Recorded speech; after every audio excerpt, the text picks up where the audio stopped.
Ben Hornby's first game as Rabbitohs coach couldn't be much tougher, taking on the Panthers tonight here at Accor Stadium. Brad Fittler joins us now. Evening to you, Bradley. James. The South Sydney response, what are you expecting from the players tonight? Well, when the coach goes, the excuses go. So normally players will stand up to that.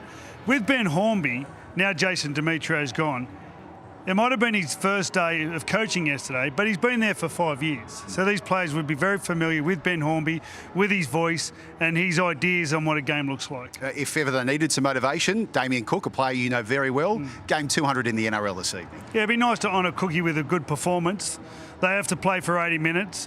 The beauty about Cookie is he doesn't have to wait for the ball from someone else. He's the first person to touch the ball, so he gets to leave an impact on the game however he likes. But this team, once again, they're not just playing for Cookie, they're playing for their jersey, their fans.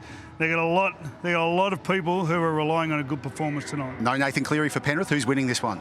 I'm going to go Penrith still. Okay. All right. Thank you, Bradley. See you sideline. Right. Brad Fittler joining us here at Accor Stadium. Meantime, Wayne Bennett's return to the Rabbitohs is gathering momentum with South preparing to offer the super coach a 3-year contract as early as next week. Roosters coach Trent Robinson is more than happy to have Bennett back in charge of his bitter rivals, even suggesting it's a done deal. The thought of Wayne again at Souths even has their crosstown rivals revved up. There's now talk that old Wayne might rock back into town. Is that good for the rivalry or good for the game? It's always good for the game to have Wayne coaching, you know, the legend that he is. And, yeah, I think it sounds like it's already been done, doesn't it? Yeah, it's you know, if Wayne says it's done, it's done. So I think that's how it works. Do you know something? Have you got a scoop for us? No. I think they've rolled out the red carpet and said, please say yes. The Roosters have no coaching issue. Their problem is a player drain. Jared Warrior-Hargreaves, who won't play tomorrow, the Joeys, Manu and Suali'i, and now Luke Keary are all out the door. $4 million to spend for next year. Can you spend it? Have you got some targets?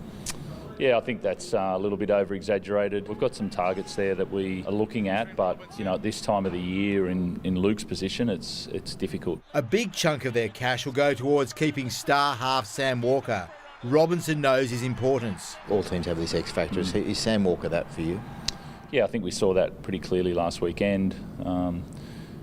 He is that X factor, as well as a couple of other guys there that can do things. Sam does play out of the box. He does play things that other players don't see, and yeah, that causes indecision in the opposition, which is a benefit for us. And Robinson says comparisons to one of Queensland's greatest halves, Alan Langer, are spot on. Ipswich boys' short kicking game is visionary as much as anybody in the game. So I think that's fair. I think the game's really different now, but as far as the innate skills that both of them had, I think that's fair. Danny Weidler, 9 News.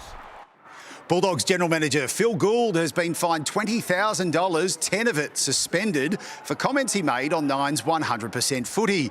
The NRL claims they were a destructive attack on the game. I mean, our game is so stupid.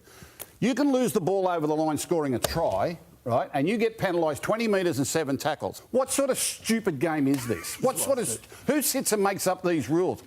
Happy Coruscant try. What the hell was that? Gus can say what he wants. He's been around long enough, and he's in the position where, yeah, he can speak his mind. Gould has 5 business days to respond. On social media this afternoon, he posted, "Rugby league, it's a funny game."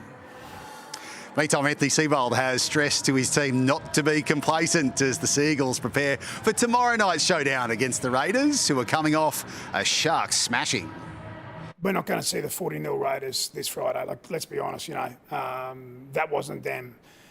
You know, Ricky Stewart has been a coach for 500 games, and he'll have that group physically and emotionally ready to come out of the box here at Brookie tomorrow night.